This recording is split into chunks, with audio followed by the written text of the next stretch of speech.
We're a militia band. You have to understand, during the Tudor era, England did not have a standing army. What we had was a militia system. So every able-bodied man from the age of 16 to 60 was expected to muster upon the field called upon.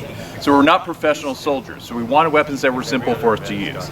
Now at the Renaissance, we discovered many of the texts of the Greeks and the Romans in terms of warfare. Particular to the Greeks, the phalanx system, with the Romans, the legionnaire system. So the weapon we chose to use is the pike. All we had to do was learn as a unit to march, face the same direction, and point. The whole idea was to hit them before they hit you. Now you may say to yourself, if I have a strong enough sword or shield, I can knock this weapon to the side and get to the man carrying it. So, but the strength of this weapon is not just the length. It's 7 men to my left, 7 men to my right, 7 men behind me, all pointing at you. So yeah, you may knock this weapon to the side, but now I'm throwing the man to your flank. But behind me is another man with his weapon still drawn upon him. You may notice how this blade is flat. That's making it easier to go into a rib cage and then out. This will still kill a man, but then may get stuck in the rib cage, then you're without a weapon. So this is called the mid guard, or the English style. Go find breakfast. The Swiss style is the high guard. From here we're going the eyes into the throat.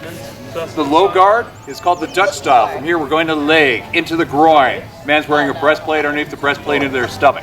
Now if we're going against horses, we butt the weapon and bring the weapon low down. Also, if we knew we were going against cavalry, these pikes would be up to 22 feet long. Now horses are very intelligent animals, but their eyes are to the side. So if you catch any of the jousts to this day, you may notice how they have blinders on. That's to help them keep from being confused upon the field of combat. So this weapon was so revolutionary, it actually made our other pole arms obsolete. Because prior to the pike,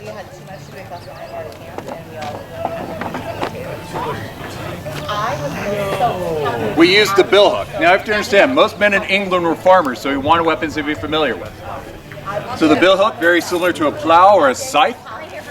So we have a stabbing edge, we have a cutting edge, we have this hook. Let's say I'm going against a man on horseback. I could hook that man, pull him off, and then bring down the weapon. Now most of the weight of this weapon is to the head. Because you have to understand, you watch these theatricals in which men and women are swinging swords and axes for minutes on end, it's very tiring work.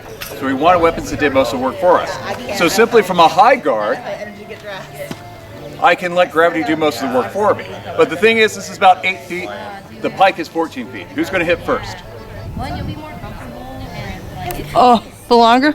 Yeah, it's just mathematics. Also, for me to fully extend this weapon is unbalanced. I have better balance like this. But again, I'm part of a pike square, men to my left, right behind me. What did I just do to the man behind me? What did I just do to the man behind me? Yep. What did I just do to the man to my side? Yep. So it's a very dynamic weapon, good for skirmishing, but again, once we adopted the pike square, it became less useful.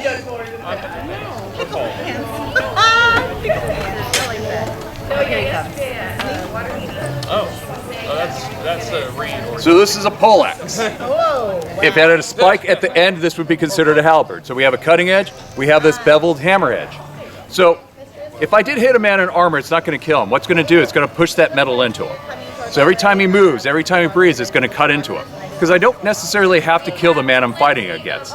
What I can do, if I wound the man, hopefully his comrades in arms will actually pull him off the field to a barber surgeon. So if one blow, I've taken out 2, perhaps 3 opponents. Also, if a man goes back to his hometown all scarred or mangled or losing limbs, that might actually make the people in his town, his fellow town folks, think twice about fighting against the English. You're already embarrassing But they're English, Captain. I had to make a... So this is a two-handed sword. We're in a German town. They call this a Zweihander, which simply means two-handed. If you find any Scots or Irish, first let me know and I'll take care of them. But they would call this a claymore, which simply means in Gaelic, greatsword.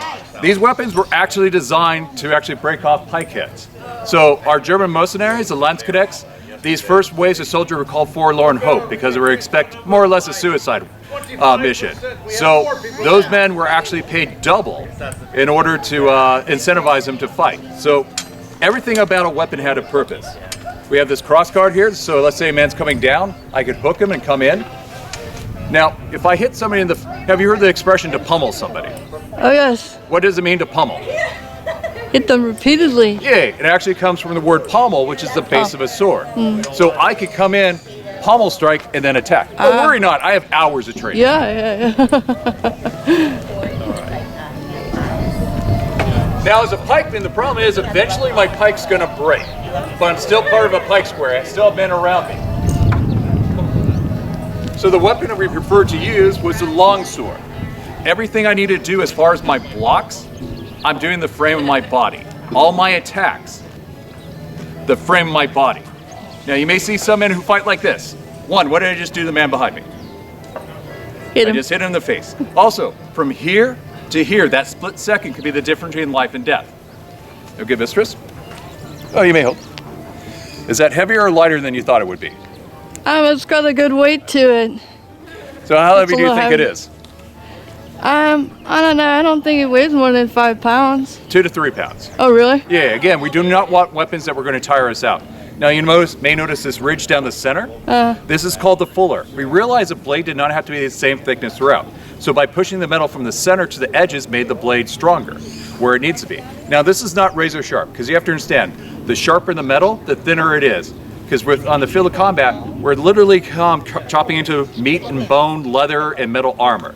So think about trying to attack a man in armor with a razor blade. It's going to break. So we have the longsword. That's all I've asked for. I was enjoying listening to you guys sing.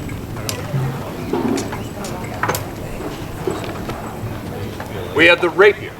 This is a gentleman's weapon. Good mistress, what do you think a gentleman is? Why I don't think Higher class man. Close. During the Elizabethan era, a gentleman is simply somebody who has enough lands that they do not have to work themselves. So they had a lot of free time. So the rapier typically would not be seen on the field of combat because the first third was razor sharp for duels of honor, which were to the first blood. So as I did say, the sharper the metal, the thinner it is. Because who's going to win in a fight? A man carrying this blade? Or a man carrying this blade? It's just physics. So I did say this is a gentleman's weapon, so it became sort of a fashion accessory. This one's about 3 feet. Then someone decided there's going to be 3.5 feet, 4 feet, 5 feet. Good mistress, imagine walking the crowded streets of London town behind a man carrying a 6-foot blade, and he turns around quickly. So Queen Elizabeth, in her good wisdom, did decree that no man's blade may be longer than his leg. Hence the expression, cut one down to size. Now during this time, England was transitioning from the bow and arrow to the musket.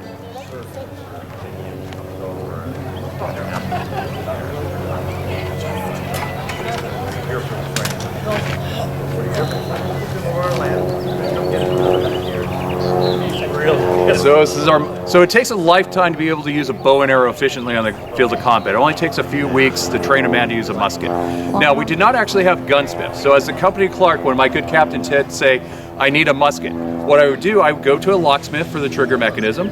I would go to a carpenter for the stock, and I would go to a blacksmith for this barrel. So the expression lock, stock, and barrel comes from the construction of a musket. Now, during this time, we did not have flintlock. We had matchlock. So we'd actually have a piece of rope soaked in saltpeter that would burn at a rate about 1 inch per minute. So we would load with a ramrod, the gunpowder, the ball, and then some wadding to make sure the ball did not roll out. Then we would put priming powder here. We would cover the priming pan because we did not want to misfire. So when we're ready to shoot, we would expose the pan, blow on our match, make sure it's still lit, and fire. Now sometimes the match would actually light the pan but not have enough heat to actually ignite the load. So the expression flash in a pan comes from a misfire. So in sooth, it was actually better for me to be wounded by a sword or axe than a lead ball. Because one, a straight line's easier to sew up, and two, in a round ball, a circle is much more difficult. That's assuming, of course, the ball stays true. Oftentimes the lead ball would actually go and separate inside a person's body. So our barber surgeons may not be able to pull out all the pieces of metal, so the man would actually end up dying a few days later of lead poisoning. Now these weapons are very inaccurate. If I was 50 paces from you, I did fire upon you, most likely I was going to hit the man to your left or right. So we did not actually just fire one at each individual. We were actually a company. So a typical company of 100 men at this time would have 70 pikes and then 30 muskets. So we would actually have a rank of pike, musket, pike.